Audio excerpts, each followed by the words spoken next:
At Richmond, unfortunately. Finally, after a long request, the tribute truck is here. Not at Richmond, unfortunately. I wasn't going to wait like 5 more weeks until we're back at Richmond to do this, so instead, we're at North Wilkesboro, which I thought was cool enough to do. The trucks, surprisingly, are quite fun here at North Wilkesboro. It's one of the very few dynamic tracks here on the race. You can kind of just take a line whichever place you want to go. There's the right.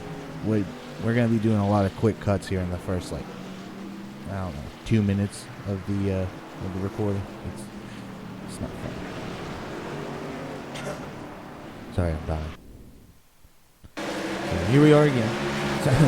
First restart. I think because I'm a masochist and I like starting in the back to avoid dumb shit like that. We went all the way back up to 15. One guy already off into the grass again. I think this is the one. Yeah. And caution number 2 getting out. Just trust me. This is so now this is the actual race quotation. So now we're actually doing stuff.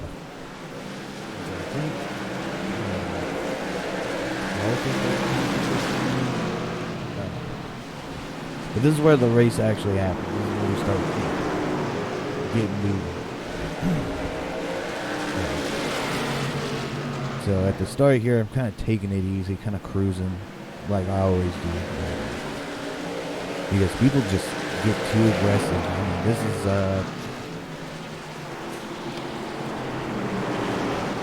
only lap 13 or 14 out of 60. Yeah, it's lap 13 out of 60.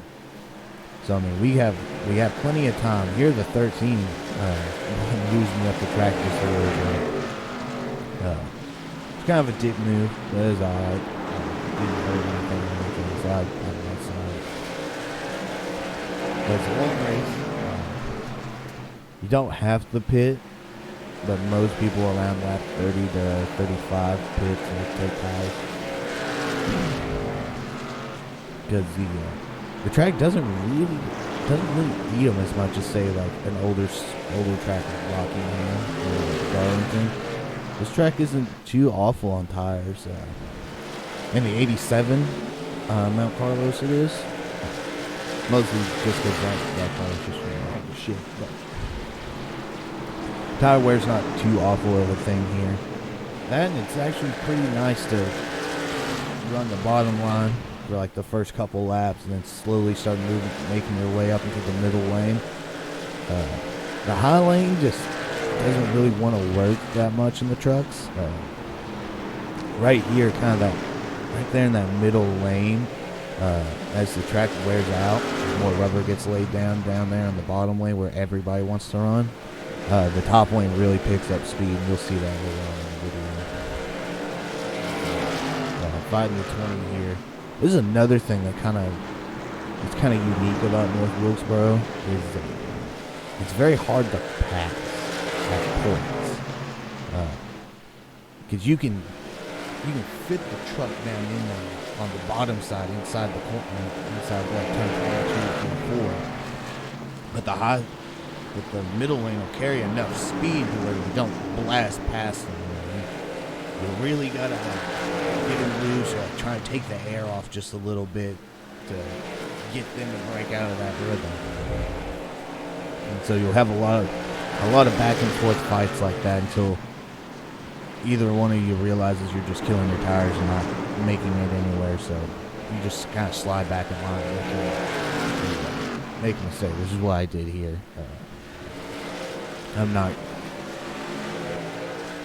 I wouldn't say necessarily I was trying to save tires, more than just keeping the truck under control, not being too sporadic with it. It's very easy. The rear end will wiggle just a hair during if you heavy brake into the turns. So it's best to just brake early, go nice and smooth, and By the most part, you can let it coast through the middle of the corner and then gas out on it and carry pretty tremendous amounts of speed. I think like average speed was like 110 around here. I mean, it's a short track, not going to be carrying a whole lot of speed, but it has enough banking on it to really be fun. It's like a weird mix between Dover and Bristol, kind of, would be my best way to explain it. Although with less banking, maybe not entirely Dover. Maybe New Hampshire, because New Hampshire's going to be flat. Here's, yeah, I think this is the next caution here. Notes. Yeah. I think this is going to go up into the wall. Nope, that was it. Okay, so we cut the black.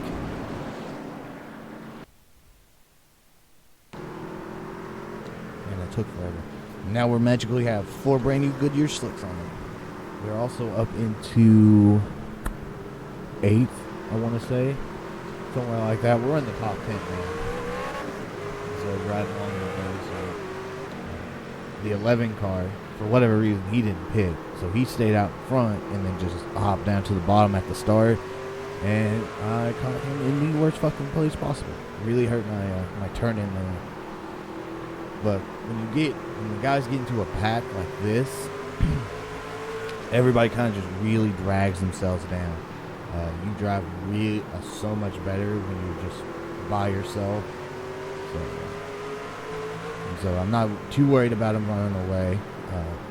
Just kind of keep my momentum, keep my pace here. Finally get a little bit more laps, about 10 laps until the next caution comes out. So we just kind of ride easy here. You can see up there the 13 that bumped me out of the way earlier. He's all the way up, I think, to 3rd now.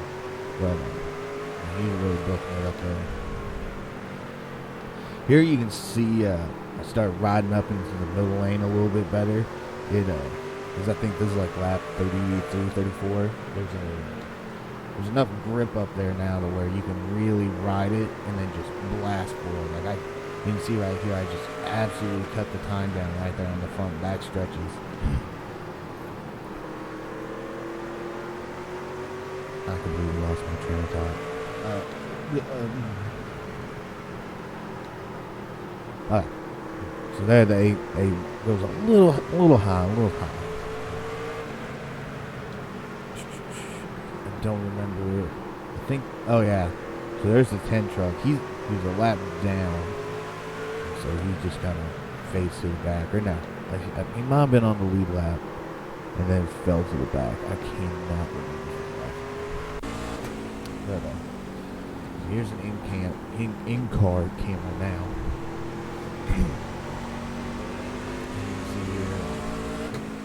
You really had to put a lot of effort into the wheel to get it to turn, which surprisingly does not murder the absolute shit out of the tires, but it's not bad. You see now the top line is really starting to roll. 16 was out of the gas a lot, but the top line's starting to carry a lot more speed than the bottom line, and it's pretty fast. But I mean, it's only 60 laps, so it's not a very noticeable difference. But it's more of like a fake butt feel, where you feel the cars starting to carry more speed and more weight into the corner. So I think we're up to 7th now, something like that, 6th or 7th. Just riding along right now. I think we're 2 or 3 laps away from the next caution flag, and I don't know what happens, but we cycle up pretty far up into the lanes to the next caution flag. Yeah, there you go. That guy gets yeeted right into the fences.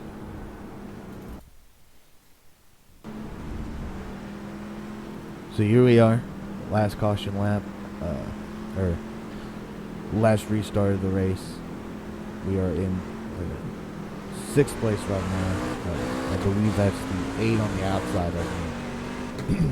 And here's just the high line rolling over him. I mean, I had him clear before I even left about the mid-corner. I mean, that's how much speed we were carrying. And then I just never saw the 8 again. And so now it's just me and the 3 up front. And we sit here and fight. Probably for like the next, I want to say 9 or 10 laps, something like that. I mean, this guy put up a fight. Because it's the normal thing where I have the speed. I'm faster than him in every single sector.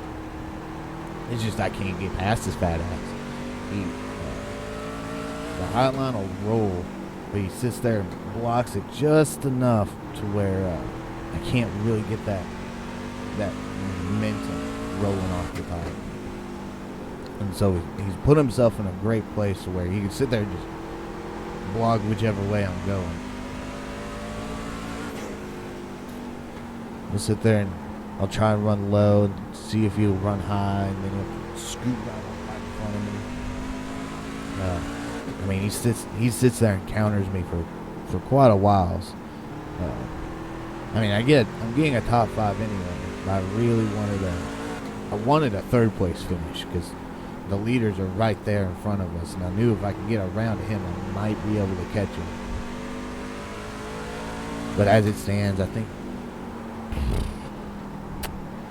I want to say about 20 to 25 laps on these tires. Not enough, but just a decent amount of wear it's noticeable. You can feel the difference.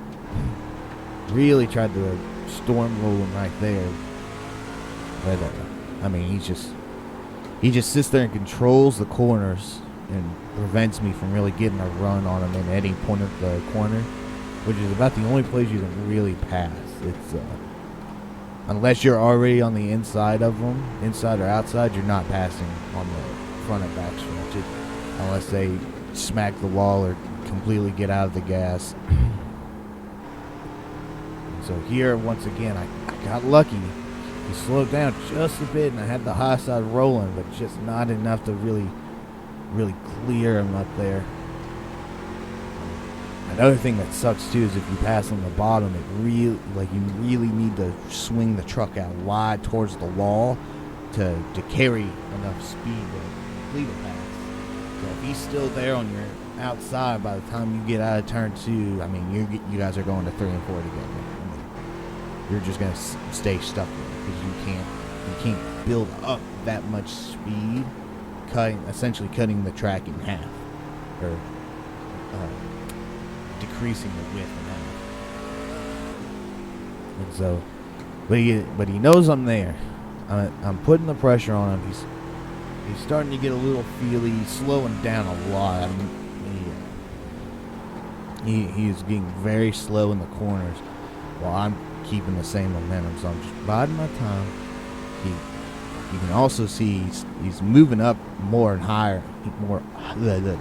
He's moving up higher on the track now because he's killed that right front, so he's not getting the turn in that he wants to, which is his downfall. Because I think I make it here.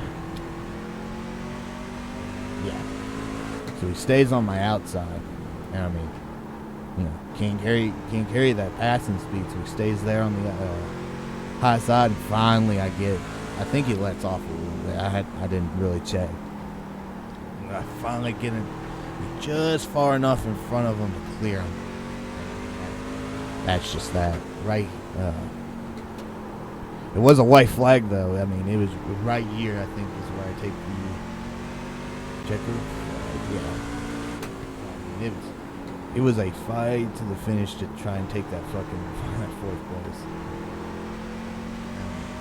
I honestly didn't think I was going to be able to catch him. And I did. You always got to be careful hogging down people. You never know that tire wear.